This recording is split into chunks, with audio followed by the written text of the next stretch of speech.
business24bd.com সাথে আছে আমি ডক্টর নাজনীন আক্তার। আপনাদের সকলকে আমন্ত্রণ জানাচ্ছি আমাদের নিয়মিত শিশু স্বাস্থ্য বিষয়ক পরিবেশনা ভালোবাসি শিশুর হাসি অনুষ্ঠানটি দেখার জন্য। প্রতিবারের মতোই শিশুদের স্বাস্থ্যগত বিশেষ একটি সমস্যা নিয়ে হাজির হয়েছে আপনাদের সামনে। আমরা আজকে আলোচনা করব শিশুর রক্তরোগ, তার কারণ, প্রতিকার এবং চিকিৎসা নিয়ে। আজকে আমাদের সাথে উপস্থিত আছেন এই বিষয়ে একজন বিশেষজ্ঞ ডক্টর জান্নাত আরা, যিনি ঢাকা মেডিকেল কলেজে শিশু রক্তরোগ এবং ক্যান্সার বিশেষজ্ঞ হিসাবে কর্মরত আছেন। প্রথমে পরিচিত করিয়ে দিচ্ছি। আসসালামু আলাইকুম। ওয়ালাইকুম আসসালাম। কেমন আছেন আপনি? ভালো আছি। আপনার এই ব্যস্ত সময়ের মধ্যে দিয়ে আমাদের সামনে আসার জন্য, আমাদেরকে একটু সময় দেওয়ার জন্য আপনাদেরকে অনেক ধন্যবাদ জানাচ্ছি। ডক্টর নাজনীন, আপনাকেও শুভেচ্ছা জানাচ্ছি দর্শকদেরকে, এবং business24.com কে শুভেচ্ছা জানাচ্ছি আমাকে এখানে কিছু বক্তব্য আমার সুযোগ করে দেওয়ার জন্য। ইতিমধ্যে আমরা দর্শকদেরকেও জানিয়েছি যে আমরা আজকে শিশুদের সাধারণ যে রক্তরোগ এবং রক্তরোগ নিয়েই আলোচনা করব। তো সাধারণত আমাদের বাচ্চাদের কি কি ধরনের রক্তরোগ হয়ে থাকে? ধন্যবাদ নাজি। আমাদের দেশে সাধারণত যেসব রক্তরোগ নিয়ে যেসব বাচ্চারা আমাদের হাসপাতালে বহির্বিভাগ কিংবা অন্তর্বিভাগে আসে, তার মধ্যে সবচেয়ে বেশি আসে রক্তশূন্যতা নিয়ে। আরেকটা রোগ আছে যে সাধারণভাবে বলতে পারি, সেটা হচ্ছে অতিরিক্ত অথবা অস্বাভাবিক রক্তক্ষরণ নিয়ে। আরেক ধরনের রোগীরা আসে, তাকে আমরা বলি বেশি যেটা আসে সেটা হচ্ছে রক্তের ক্যান্সার অথবা ব্লাড ক্যান্সার নিয়ে।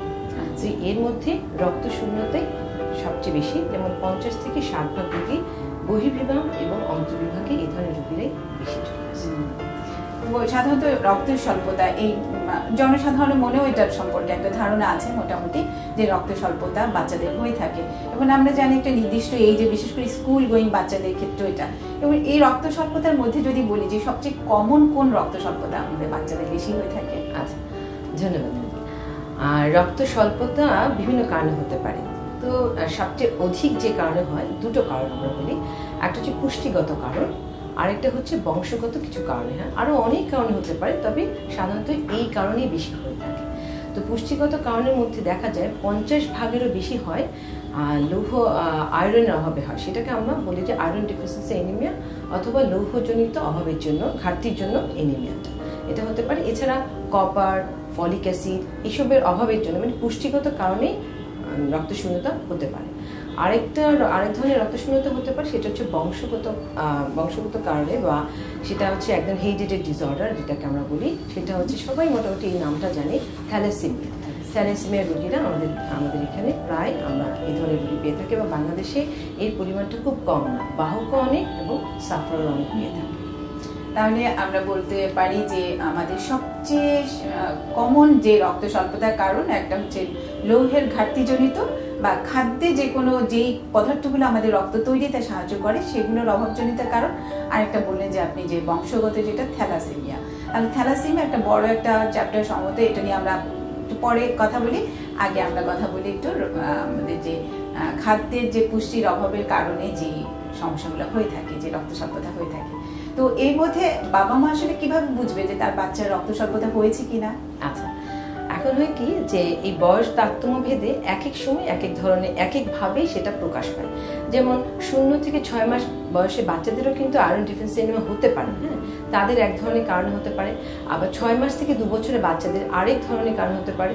2 বছর থেকে 8 বছর বা 9 বছর পর্যন্ত ওদের আরেকটা কারণে হতে পারে সাধারণত যেটা। এবং আবার মানে অ্যাডোলেসেন্ট পিরিয়ডে বিশেষ করে ফিমেলদের, মেয়ে বাচ্চাদের এক ধরনের হতে পারে, এবং এটা কমনলি আয়রন ডেফিসিয়েন্সি এনিমিয়া নিয়ে আসে। তো দেখা যায় যারা ছোট বাচ্চারা, তাদের হয়তো বৃদ্ধিটা ঠিক মতো হচ্ছে না, ঠিক আছে, এটা একটা হতে পারে। আর একদম ছোট বাচ্চা 6 মাসের নিচের বাচ্চারা, তাদের একটা ইতিহাস থাকে, হয়তো বাচ্চারা জন্মের সময় ছোট হয়েছে, কিংবা কোনো ইনফেকশন ছিল, ওজনে কম হয়েছে। হ্যাঁ, এই ধরনের বাচ্চাদের দেখা যায় 6 মাসের আগে আয়রন ডেফিসিয়েন্সি এনিমিয়া হতে পারে। অথবা দেখা যায় জন্মের পরে মা এক্সক্লুসিভলি, যেমন আমাদের 6 মাস পর্যন্ত শুধুমাত্র বুকে বুকে খাওয়াতে হবে, সেটা হয়তো যে কোনো কারণে উনি খাওয়াতে সম্ভব হয়নি বা খাওয়াননি। এটা একটা আয়রন ডেফিসিয়েন্সি এনিমিয়ার জন্য একটা প্রধান কারণ হতে পারে 0 থেকে 6 মাস বয়সী বাচ্চাদের। আর 6 মাস থেকে 2 বছর পর্যন্ত বাচ্চাদের ওদের একটা নিড বেড়ে যায়। হ্যাঁ, আর দেখা যায় যে ওরা কর্মচঞ্চল না, হাসি খুশি না, খেলছে না। আবার দেখা যায় কিছু কিছু বাচ্চা অদ্ভুত কিছু কাজ করে, যেমন মানে মাটি খাচ্ছে, কিংবা অনেকে তেলাপোকা ডানা খাচ্ছে, কিংবা কাগজ খাচ্ছে, এই ধরনের অ্যাবনর্মাল কিছু টেস্ট দেখা যায়। আর বাচ্চাটাকে একটু ফ্যাকাশে ফ্যাকাশে লাগে, এবং অনেকে মনে করতে পারে যে বাচ্চাটা ফর্সা হয়ে গিয়েছে, ব্যাপারটা কিন্তু তা না, এবং বাচ্চাটা অমনোযোগী। আর আরেকটা জিনিস দেখা যায়, বাচ্চাদের একটু বেশি যদি রক্ত শূন্যতা ডেভেলপ করে, সেক্ষেত্রে শ্বাসকষ্ট হয়। এই শ্বাসকষ্টের দুটো কারণ হতে পারে, একটা হচ্ছে প্রদাহজনিত হতে পারে, আরেকটা হচ্ছে আমরা একটা বেশি যদি হয় বা সিভিয়ার যেটাকে বলি, সেক্ষেত্রে হার্ট ফেলিওর ডেভেলপ করতে পারে। এই ধরনের লক্ষণ নিয়েও আসতে পারে, সেটা হচ্ছে সিভিয়ার ফর্মে চলে গেছে। এটা হচ্ছে 2 বছর পর্যন্ত বাচ্চাদের। আর 2 বছর পরে বাচ্চাদের দেখা যায় ডেভেলপমেন্ট যেরকম হয় মানসিক এবং শারীরিক, সেই ডেভেলপমেন্ট সেরকম হচ্ছে না। স্কুলে গিয়ে বাচ্চা মনোযোগ দিয়ে পড়ছে না, কিংবা সবার সাথে অত মনোযোগী না, খেলায় মনোযোগী না, রিপিটেড ইনফেকশন হিস্ট্রি দেখে। এবং বিশেষ করে অ্যাডোলেসেন্ট মেয়েদের যেটা হয়, সেটা দেখা যায় অতিরিক্ত রক্ত, মানে মিনিস্ট্রেশনের শুরুতে এক্সেসিভ ব্লিডিং হচ্ছে। এবং এই সব বাচ্চাদেরকে দেখা যাচ্ছে খাবারের মধ্যে আয়রনের যে ব্যাপারটা থাকে, সেটা হয়তো বাবা মারা খেয়াল করছেন না, অথবা বাচ্চাটা কোনোভাবে নিচ্ছে না, হ্যাঁ, অথবা অন্য কোনো কারণে পুষ্টিটা শরীরে ঢুকছে না। এই বিবিধ কারণে দেখা যায় এই ধরনের লক্ষণ নিয়ে বাচ্চারা আসতে পারে। আচ্ছা, তাহলে এটা আমরা যদি সামারাইজ করি, যে একদম ছোট বাচ্চা, যে প্রথম 6 মাস বয়সের বাচ্চাদের সাধারণত যারা একটু ওজন কম নিয়ে জন্মায়, তাদের ক্ষেত্রে আমাদেরকে আসতে পারে এই ব্যাপারে একটু সজাগ থাকতে হবে, যে তাদের আমাদের লৌহের ঘাটতিজনিত সমস্যা থাকতে পারে, সুতরাং তাকে এই জিনিসটা প্রোভাইড করতে হবে। আর বুকের দুধটা হচ্ছে সবচেয়ে বড় কথা, যেখানে একটা ব্যালেন্স সবকিছু থাকে। এবং আমার ধারণা যে অনেকে এই বয়সে অনেক সময় বুকের দুধটাকে সাবস্টিটিউট করে, যেটা হচ্ছে গরুর দুধ দিয়ে, এবং সেটা এই রক্ত স্বল্পতার কারণে বিশাল। হ্যাঁ, এটা একটা ভালো কথা। আবার আমাদের কিছু, যেমন আমি যেহেতু নিউরোলজিতে কাজ করি, যে নিউরোলজিক্যাল কিছু প্রবলেম নিয়েও কিন্তু আয়রন ডেফিসিয়েন্সি প্রকাশ পায়। যেমন হাইপার অ্যাক্টিভ চাইল্ড, এডিএইচডি বাচ্চা অনেক সময় স্ট্রোক নিয়েও প্রেজেন্ট করতে পারে। অবশ্যই। তাহলে আপনি যেগুলো বললেন যে কর্মচাঞ্চল্য কমে যায়, তো একটা বাচ্চা যদি আগে থেকে পড়াশোনা ভালো ছিল, হঠাৎ পড়াশোনাতে তার মনোযোগ কম, তার খেলাধুলার আগ্রহ কম, সে অপ্রয়োজনীয় জিনিস বা অখাদ্যগুলো খাচ্ছে, এ ধরনের কোনো সমস্যা দেখা দিলে মা একটু সচেতন হবে এ ব্যাপারে। তো আমরা তো লক্ষণগুলো জানলাম, তো আমরা যাতে এই ধরনের বাচ্চাদের এই রক্ত স্বল্পতা না হয়, এ ব্যাপারে তো আমরা আসলে অনেক কিছু করতে পারি। সেক্ষেত্রে আমরা বাবা মাকে কি বলবো, যে কি ধরনের খাবার তারা খাবে? আসলে এটা তো আমাদের জন্য একটা ন্যাশনাল অথবা জাতীয় সমস্যা। সো আমরা বাবা মাদেরকে লক্ষ্য করতে বলবো, কিন্তু আমাদের মানে ন্যাশনালি জাতীয়ভাবেও কিছু করার আছে। যেমন এই ব্যাপারে আমরা একটু অ্যাওয়ারনেস ডেভেলপ করতে পারি, স্কুলে টিচারদেরকে কিংবা গ্রামের বিভিন্ন সোশ্যাল যেখানে আলোচনা সভা হয়, সেগুলোতে আমরা যদি অ্যাওয়ারনেস ডেভেলপ করতে পারি, সেটা একদিকে ভালো। যে কী কী কারণে বাচ্চাদের লৌহের ঘাটতি হতে পারে, এবং কী কী খাওয়ালে, এবং আমাদের এমন পুষ্টির এমন কিছু বলতে হবে যেগুলি বাবা মারা কাছে ধারে পায়। হ্যাঁ, এবং সবচেয়ে মজার ইন্টারেস্টিং হচ্ছে লৌহর ঘাটতি যেসব কারণে হচ্ছে, দেখা যায় খাবারগুলো আমাদের কাছে, যেমন ধরার কলা, তারপর হচ্ছে লতি কিংবা আলু, মানে সবজির মধ্যে। হ্যাঁ, আবার এনিমেল ইয়ে তো আছে, কিন্তু অনেক সময় আমাদের অনেকে গরিব মানুষ, অনেকে অনেক খাবার কিনতে পারে না, কিন্তু দেখা যায় যে আমরা প্ল্যান্ট সোর্স কিংবা সবজি, শাক, এগুলো থেকে আমরা কিন্তু অনেক আয়রন পেতে পারি, এবং সেটা ঘাটতিটা পূরণ হয়ে যায়। দেশীয় কিছু ফলের, দেশীয় ফল, হ্যাঁ, পেয়ারা, আমরা, তারপরে কলার কথা তো বললাম, প্রচুর মনে করা যায়। এমনকি তরমুজও খুব ভালো পরিমাণ আয়রন আছে। এবং আলুটা তো আমরা রেগুলারলি খাই, আলুতে কিন্তু প্রচুর আয়রন আছে, এটা খেতে পারছে না। আরো কলার, মোচা, হ্যাঁ, ডিমের কুসুমে ভালো আয়রন থাকে। তো এগুলো আমরা হচ্ছে পুষ্টির ব্যাপারটা বা আমাদের সচেতন করতে পারি। আর আয়রন ডেফিসিয়েন্সি এনিমিয়ার জন্য যে যে লক্ষণের জন্য আয়রন ডেফিসিয়েন্সি হতে পারে, সেই লক্ষণগুলো যদি আমরা মাস মিডিয়া কিংবা বিভিন্ন অ্যাওয়ারনেস প্রোগ্রামের মাধ্যমে কিংবা টিচারদের মাধ্যমে, টিচারদের তো বারো বলছি কেন, টিচাররা বাবা মার সাথে, টিচারদের যেমন কন্ট্যাক্ট থাকে, বাচ্চাদের সাথে কন্ট্যাক্ট থাকে, সেরকম টিচাররা বাচ্চাদেরকে যেমন দেখে, আবার বাবা মার সাথেও কমিউনিকেট, টিচারদের কথা বেশি শুনে, টিচারদের বেশি, হ্যাঁ ঠিক, টিচারদের কথা বিশেষ করে প্রধান শিক্ষিকার কথা তারা খুবই ভালো। হ্যাঁ, ওনারা কিন্তু লক্ষ্য করতে পারেন যে বাচ্চাটা আগের মতো মনোযোগী না, কিংবা বাচ্চাটা একটু অন্য মনস্ক, অমনোযোগী হয়ে গিয়েছে, হ্যাঁ, আগের মতো না। এগুলো বাবা মাকে বলতে পারে। এবং বাবা মারা যখন এই ধরনের, অথবা বাবা মারা এটা দেখতে পারে যে বাচ্চাটা মানে হাইট বাড়ছে না, মানে লম্বায় শারীরিক বৃদ্ধি তার এরকম হচ্ছে না, মানসিকভাবেও সে অতটাও যেটা বলে হাইপার অ্যাক্টিভ, অমনোযোগ থাকে, তখন তারা যে কোনো ডক্টরের কাছে আসতে পারে, সবচেয়ে ভালো হয় একজন শিশু বিশেষজ্ঞের কাছে আসলে। নিকটবর্তী যে কোনো, আমাদের এখন উপজেলা স্বাস্থ্য কমপ্লেক্সেই অনেক শিশু বিশেষজ্ঞ বসেন, ওনার কাছে আসলে উনি ওনাদেরকে ব্যাপকভাবে বুঝিয়ে দিতে পারেন। আরেকটা হচ্ছে আমরা যে কোনো রোগ যখন খুব আর্লি বা প্রাথমিক পর্যায়ে ধরতে পারবো, চিকিৎসাটাও কম, হ্যাঁ, এবং সেটা উন্নতি খুব তাড়াতাড়ি, ঝামেলাটাও early diagnosis, early intervention, early cure. তো আসলে তাহলে আমাদের একটা প্ল্যান করতে হবে যে একটা শিশু জন্মের পরপরই, এবং এই ক্ষেত্রে তো যে কোনো নতুন মা হোক বা পুরনো মা হোক, যখন অ্যান্টিনেটাল কেয়ারটা দেওয়া হয় তখন থেকেই কিন্তু তাকে কাউন্সিলিং করা হয় যে তাকে বুকের দুধ খাওয়াতে হবে।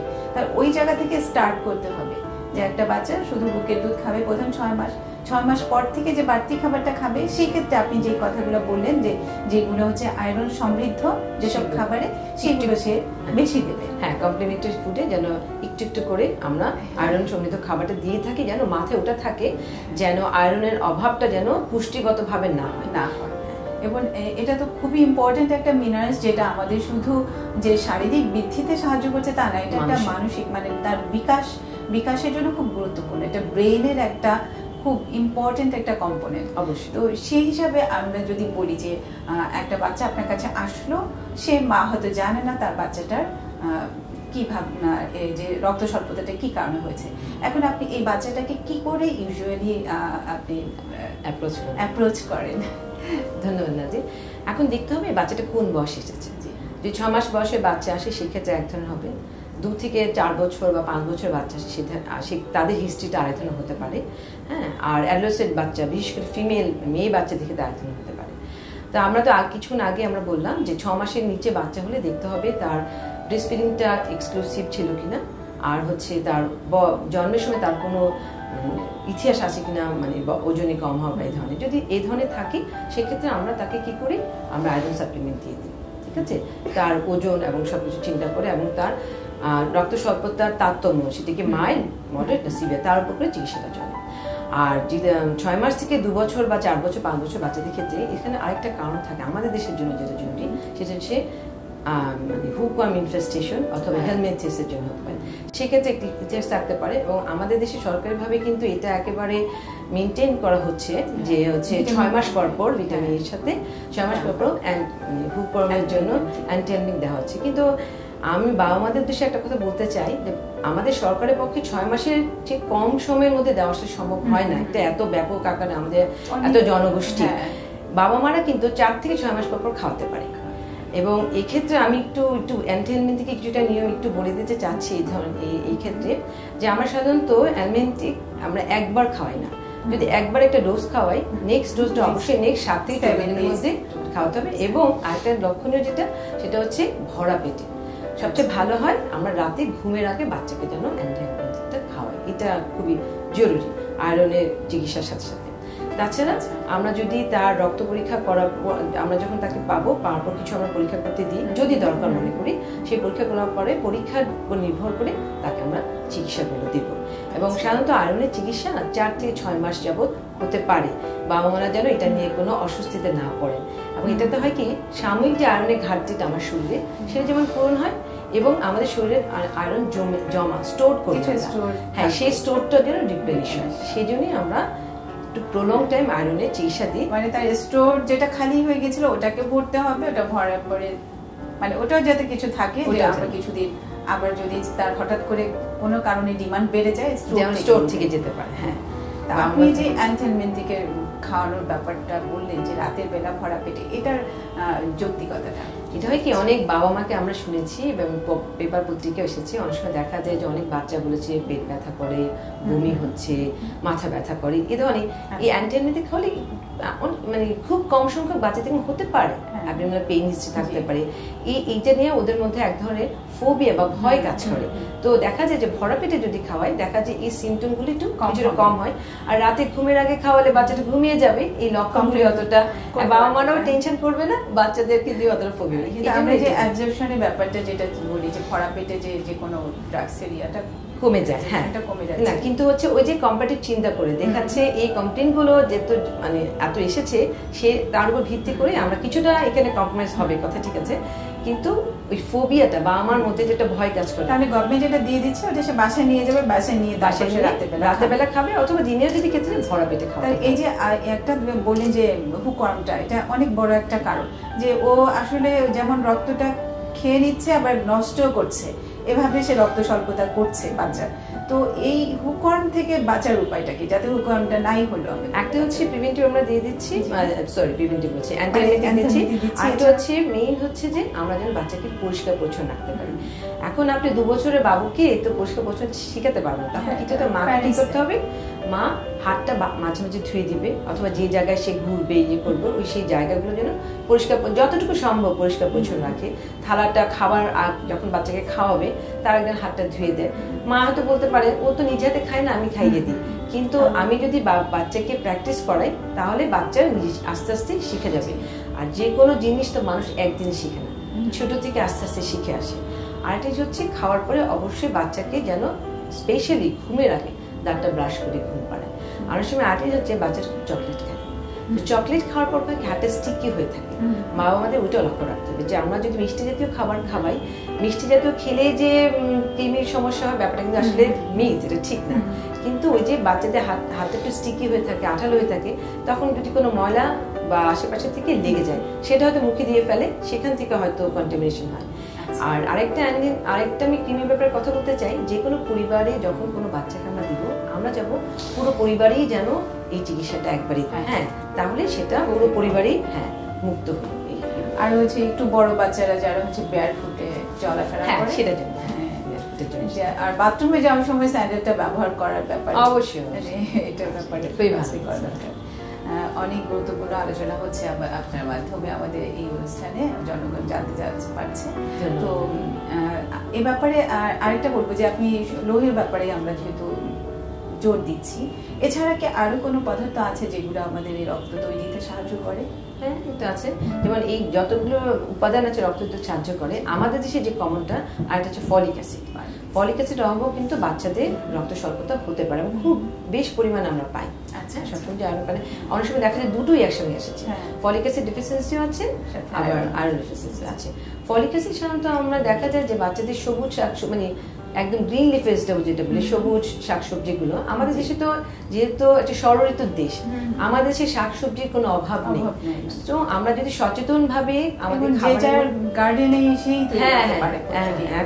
এখন তো একটা নতুন আন্দোলন হয়েছে, ছাদ বাগান, আঙিনা বাগান, নিজেই আমরা নিজে খাবারে তৈরি করতে পারি, নিজে সবজি দিয়ে বাচ্চাকে নিজেকে আমরা পুষ্টি রাখতে পারি। এটা আমাদের এখন একটা নতুন আন্দোলন মনে করি, এবং সরকারকে এবং যারা এটার সঙ্গে জড়িত আমি তাদেরকে অনেক ধন্যবাদ দিই।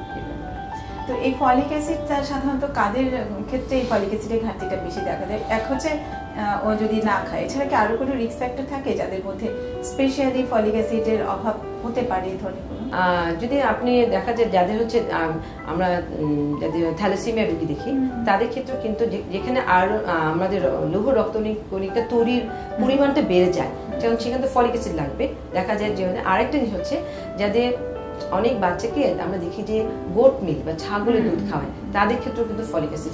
তাহলে আপনার মাধ্যমে দর্শকদেরকে এটাই বলে দেওয়া যায়, অনেকে মনে করেন যে ছাগলের দুধে পুষ্টি বেশি, বরঞ্চ না, ছাগলের দুধ বরঞ্চ বাচ্চাদের রক্ত স্বল্পতা হওয়ার একটা কারণ হিসাবে দেখা দিতে পারে।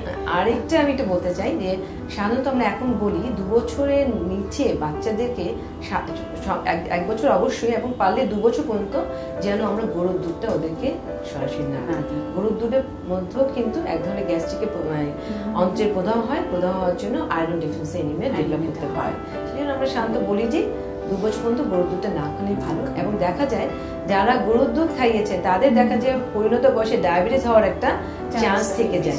এটা দুদিক থেকে ভালো। এটা তো গরুর দুধে যে পার্টিকেলটা ক্যাসিন, এটা অনেকটা মানে অ্যালার্জি, এই অ্যালার্জিক পার্টিকেলটা আমাদের না নেওয়াটাই বরঞ্চ ভালো।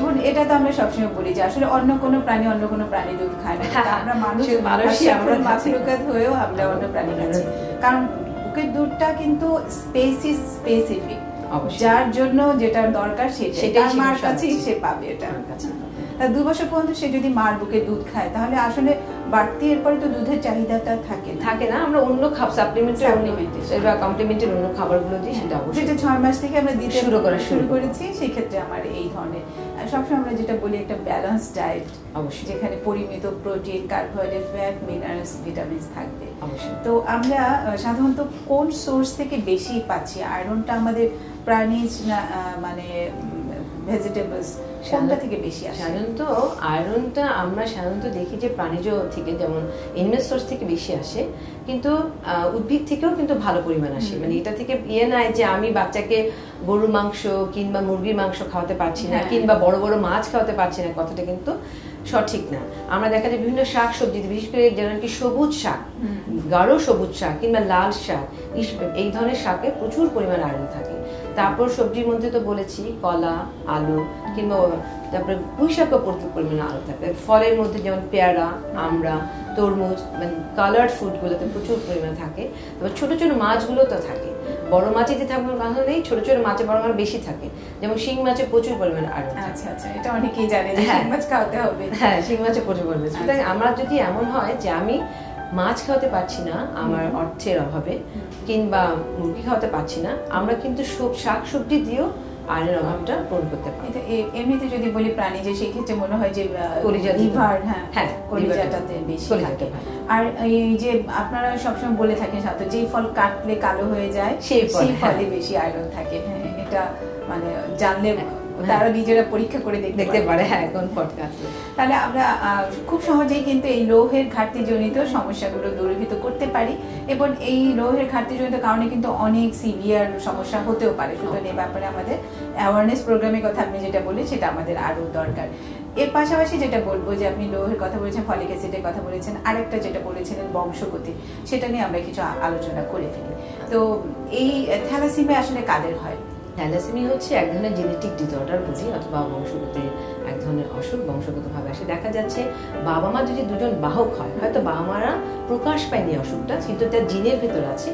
এই বাবা মা মানে এই ছেলে মেয়ে দুজনের বিয়ে হওয়ার পরে যে বাচ্চাটা হবে, দেখা যায় সেই বাচ্চাদের ক্ষেত্রে কিছু কিছু বাচ্চাদের ক্ষেত্রে 25%, কিছু কিছু বাচ্চাদের ক্ষেত্রে আরো বেশি পরিমাণ চান্স থাকে প্রত্যেক প্রেগনেন্সিতে এরকম একটা থ্যালাসেমিয়া বাচ্চা হওয়ার। হয়তো থ্যালাসেমিক বাচ্চাটা যে বাচ্চাটা হবে সেটা পূর্ণাঙ্গ থ্যালাসেমিয়া হতে পারে, অথবা দেখা যাচ্ছে অনেক সময় দেখা যাচ্ছে যে সেও বাহক হয়ে আসতে পারে।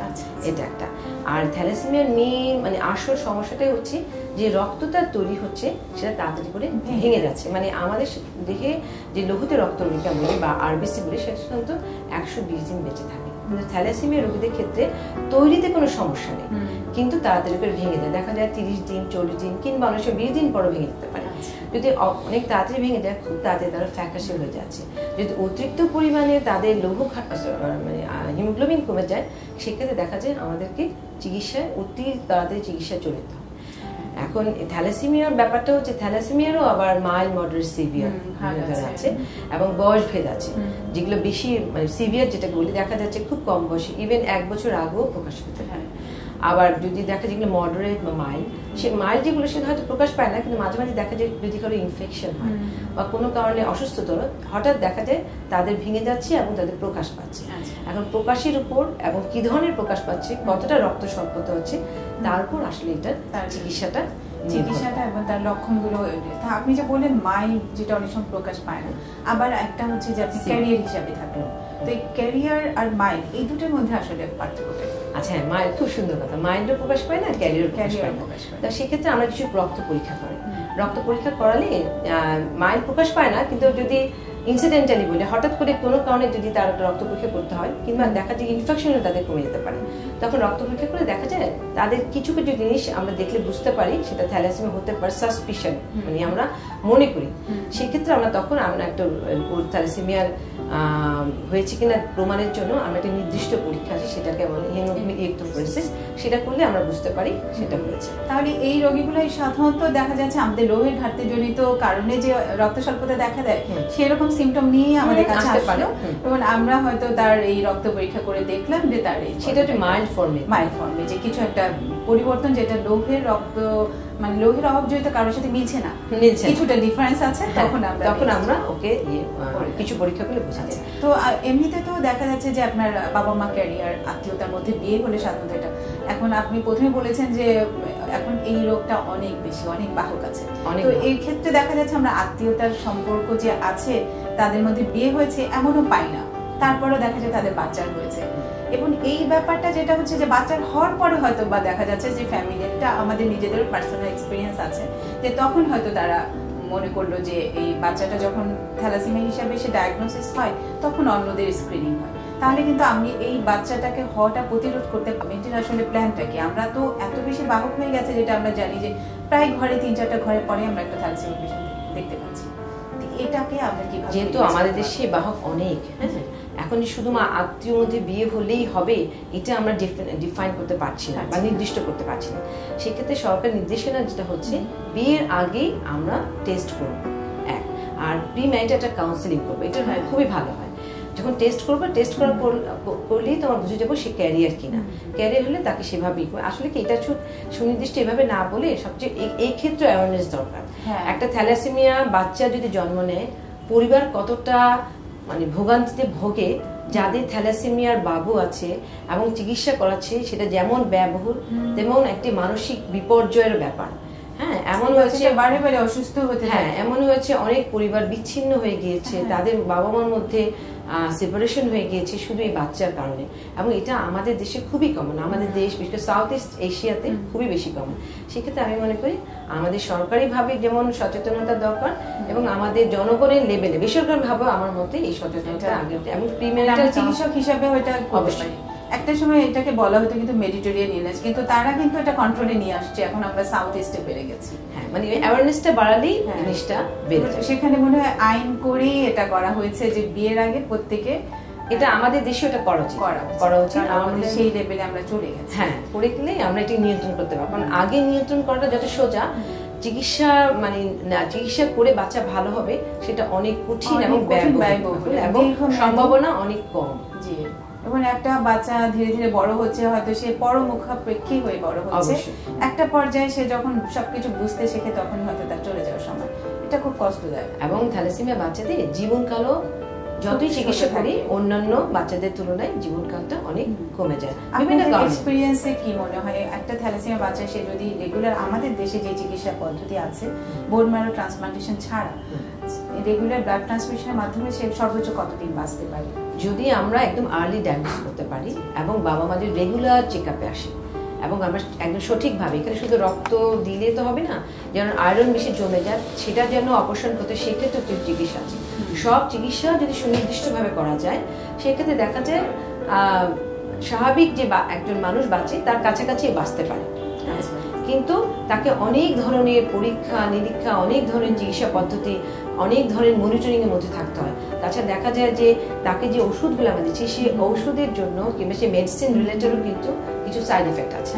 হ্যাঁ, তাহলে ওই কথাগুলি করেন। আসলে আমরা তো রক্ত স্বল্পতা নিয়ে সে হয়তো প্রথমে আসলো আমাদের কাছে, ফ্যাকাশি হয়ে গেল, তখনই কিন্তু তার আমরা থ্যালাসেমিয়া হয়তো ইনভেস্টিগেশন করতে গিয়ে তার ধরা পড়ে গেল। কিন্তু পরবর্তীতে তার জটিলতাগুলো কি কি হয়, কি জটিলতার কারণে? আচ্ছা, আমাদের দেশে সবচেয়ে ইন্টারেস্টিং দুঃখজনক যেটা, বেশিরভাগ বাবা মারা কিন্তু আর্লি স্টেজে আসে না। যখন আসে দেখা যায় বাচ্চার ফেসে এক ধরনের আমরা থ্যালাসেমিক ফেস বলি এটাকে, এক ধরনের ফ্ল্যাটেনিং হয়ে যায়, নাকের ওখানে একটু বুজিং হয়ে যায়, একদম চেহারার মধ্যে একটা পরিবর্তন আসে, হ্যাঁ, কাঠামোগত। তারপর দেখা যায় পেটটি একটু বড় নিয়ে আসে, অনেক চাকা থাকে যে চাকাগুলো আসলে লিভার স্প্লিনটা বড় হয়ে যাওয়ার জন্য হচ্ছে। অনেক সময় বাচ্চারা হার্ট ফেলিয়ার নিয়ে আসতে পারে, অনেক কিছু নিয়ে আসতে পারে। এবং বাবা মা কিন্তু বেশিরভাগ সময় আসে আমার বাচ্চাটা লম্বা হচ্ছে, বড় হচ্ছে না, সমস্যাটা এটা নিয়ে আসে। আচ্ছা, যখন এটা নিয়ে আসার পর আমরা ইনভেস্টিগেশন করার পর যখন দেখি যার কি পরিমাণ কি ধরনের সমস্যা তার হচ্ছে, সেই অনুযায়ী আমরা প্রথমে হচ্ছে চিকিৎসা দিতে থাকি। আমরা করি কি একটা হিমোগ্লোবিনের একটা লেভেল মেনটেন করি প্রত্যেক মাসে তাকে আমরা রক্ত দিই। কিন্তু এর মাঝে যে রক্ত দিচ্ছি, এই রক্ত দিলে তার শরীরে অনেক ধরনের আয়রন জমে যায়। তো সেই আয়রন অপারেশনের জন্য আমরা কিছু ওষুধ দিই। দেখা যায় আয়রন জমে যাওয়ার জন্য তার কিছু জটিলতা হয়, যেমন তার এক ধরনের ডায়াবেটিস, আমরা বলি ডায়াবেটিস, ব্রোজ ডায়াবেটিস, ডায়াবেটিস হতে পারে। তারপর দেখা যায় বোন ফ্র্যাকচারের সমস্যা থাকতে পারে, থাইরয়েড গ্ল্যান্ডের সমস্যা হতে পারে, হাইপারথাইরয়েড হতে পারে, স্টান্টেড গ্রোথ হতে পারে। হ্যাঁ, এছাড়া রিপিটেড ইনফেকশনের হিস্ট্রি তার থাকতে পারে। এই জন্য আরো অনেক ধরনের, আর চেহারার মধ্যে এক ধরনের পরিবর্তন চলে আসে। তাহলে ওই হঠাৎ করে যেহেতু হার্টের ভিতরে এই যে আপনার যে রক্তটা ভেঙে যাচ্ছে, আয়রনটা জমা হচ্ছে বিভিন্ন অর্গানে, সেখানে হার্টে জমা হলে হার্টেও তো হ্যাঁ হতে পারে, কিডনিতে সমস্যা হতে পারে। আবার অনেক সময় দেখা যায় আমাদের যে মেরুদণ্ড বলি সেখানেও আয়রন জমে গিয়ে নার্ভের উপর প্রেশার দেয়। অনেক সময় বাচ্চা দেখা যায় যে প্যারাপ্লেজিয়া ডেভেলপ বা নিচের অংশ হয়তো অবশ্যই মতো হয়ে যায়। এই ধরনের পেশেন্টও খুব রেয়ার, কিন্তু আসে না যে তা। কিন্তু বাবা-মারা আমি দেখেছি সরকারের জন্যই হোক বেসরকারিভাবেই হোক আগে চেয়ে অনেক সচেতন এই জায়গাটায়। কিন্তু আমাদের ওই যে বিবাহের আগে যে প্রি ম্যারিটাল কাউন্সিলিং এবং এবং যে আমরা যে লেজিসলেশন বা আইন করে যে পরীক্ষাটা করা, এটা আমাদের জন্য আমি মনে করি এখন খুবই জরুরি। কারণ আমরা একটা মানে কোয়ালিটি অফ লাইফ চাই। আমরা যেমন শিশু মৃত্যু হারটা কমাচ্ছি, তার পাশাপাশি আমরা যে শিশুটা বেঁচে আছে সেই শিশুটা যেন তার ফুল পটেনশিয়ালিটি নিয়ে ডেভেলপ করতে পারে। কারণ সে যদি তার সমাজে সে কন্ট্রিবিউশন করতে না পারে, বারে অসুস্থ থাকে, তার তো কোয়ালিটি অফ লাইফ মানে থ্যালাসেমিয়াতে যে বাচ্চা তার আসলে কোয়ালিটি অফ লাইফ খুবই হ্যাম্পার।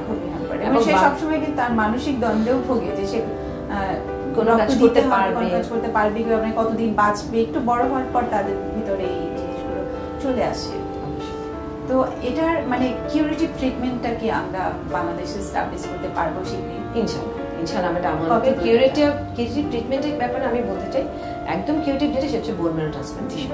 আমাদের ঢাকা মেডিকেলে অলরেডি আমাদের যে অ্যাডাল্ট হেমাটোলজি ডিপার্টমেন্ট, সেখানে বোন ম্যারো ট্রান্সপ্লান্টেশনের অলরেডি আছে। কিন্তু থ্যালাসেমিয়ার এই ব্যাপারটা এখনো ওভাবে অনেকগুলো আমরা করতে শুরু করিনি, অচিরেই শুরু হয়ে যাবে। আর শিশু ক্যান্সার বিভাগে যে ক্যান্সার এবং হেমাটোলজি বিভাগ যেটা, সেখানেও আমরা একটা বোন ম্যারো ট্রান্সপ্লান্টেশন ইউনিট তৈরি করার কথা সরকার ভাবছে। এছাড়া বাংলাদেশের বিভিন্ন জায়গায় অলরেডি কিছু সেট আপ হয়েছে। আমি মনে করি আমরা খুব শীঘ্রই এটা প্রতিস্থাপন করতে পারবো। আরেকটা জিনিসটা হচ্ছে, এই ধরনের বাচ্চাদের ক্ষেত্রে যখন আমরা অস্থিমজ্জ প্রতিস্থাপন করতে চাই, সেক্ষেত্রে কিছু ক্রাইটেরিয়া আছে। হ্যাঁ, যেমন বয়সের ব্যাপার আছে, ডোনার কে হবে সেগুলোর ব্যাপার আছে, ডোনার সিবলিং বা অন্য কেউ আছে নাকি এবং সেটা হচ্ছে যত আর্লি বাচ্চাটা আসতে পারে তত ব্যাপারে প্ল্যান নিতে পারে। এবং এটা কিছুটা বেশ ব্যয়বহুল। এখন এই যেহেতু এটা ব্যয়বহুল, সেক্ষেত্রে আমি মনে করি সরকারকেও এগিয়ে আসতে হবে, বেসরকারি উদ্যোগে থাকতে হবে। বাবা-মারা তো অবশ্যই চান একটা সুস্থ বাচ্চা, অবশ্যই। কারণ এমনিতেও দেখা গেছে যে সে যে লাইফ লং যে ব্লাড ট্রান্সফিউশন, আয়রন ইনজেকশন নিতে অনেক টাকা কিন্তু খরচ হয়ে যাচ্ছে। হয়তো বোন ম্যারো ট্রান্সপ্লান্টেশনের জন্য তার টাকাটা এককালীন লাগবে, কিন্তু সে একেবারে কিওর হয়ে যায়। তো এখন যেটা কথা হচ্ছে যে আমাদের দেশে তো বোধহয় সেভাবে শুরু হয়নি, তো আমাদের নেইবারিং কান্ট্রিতে আছে।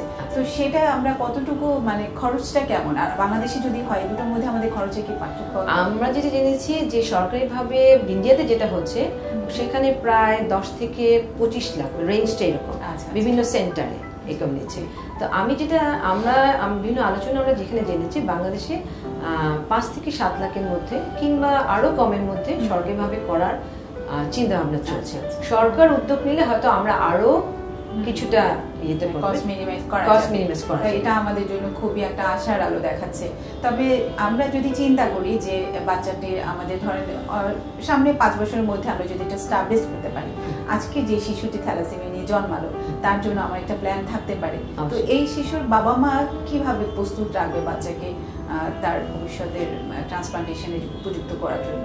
এখন হয় কি যে প্রথম বাচ্চাটাই যদি থ্যালাসেমিয়া আক্রান্ত হয়ে যায়, হ্যাঁ, আক্রান্ত হয়ে গেল, সেক্ষেত্রে যদি সেকেন্ড বাচ্চার ক্ষেত্রে আমি একটু কথাটা একটু ঘুরিয়ে বলছি। সেকেন্ড বাচ্চার ক্ষেত্রে যদি যেন থ্যালাসেমিক বেবি না হয়, অ্যান্টিনেটালি কিছু চেক আপ আছে। সেই চেক আপ করলে যদি বাচ্চাটা থ্যালাসেমিয়া না হয়, সেক্ষেত্রে সেই বাচ্চাটাই কিন্তু ওই বাচ্চার জন্য একটা ডোনার হতে পারে। আচ্ছা, ওই আগে যদি ওর কোনো ইয়ে থাকে, সিবলিং থাকে, সেক্ষেত্রে আমরা যদি সুস্থ বাচ্চা হয় সেটা করতে পারে। আর যদি সেকেন্ড বেবিটি সুস্থ হয়, সেক্ষেত্রে আমরা আমলিকাল কর্ড ব্লাড থেকেও আমরা স্টোর করে রেখে দিতে পারি। পরে সেটা আমরা ট্রান্সপ্লান্টেশনে যেটা ইন্ডিয়াতে এখন এটা করছে অনেকে, এবং আমাদের দুইটা সেন্টারে প্রাইভেটলি করছে যে কর্ড ব্লাডটা কালেক্ট করে। এটা খুব সেকেন্ড বেবি। শুধু তো বোন ম্যারো ট্রান্সপ্লান্টেশন আমাদের থ্যালাসেমিয়া না, অন্য আরো ক্যান্সার জাতীয় ওষুধ এখন তো সবাই নিজের বাচ্চার কর্ড ব্লাড দিয়ে রেখে দিচ্ছে, যদি কখনো পরবর্তীতে এটা একটা স্টোরেজ, আমাদের যেমন সম্পদ, এটা ওই বাচ্চার জন্য একটা সম্পদ। এটা কিন্তু আমি মনে করি বিজ্ঞানের একটা বিশাল অবদান।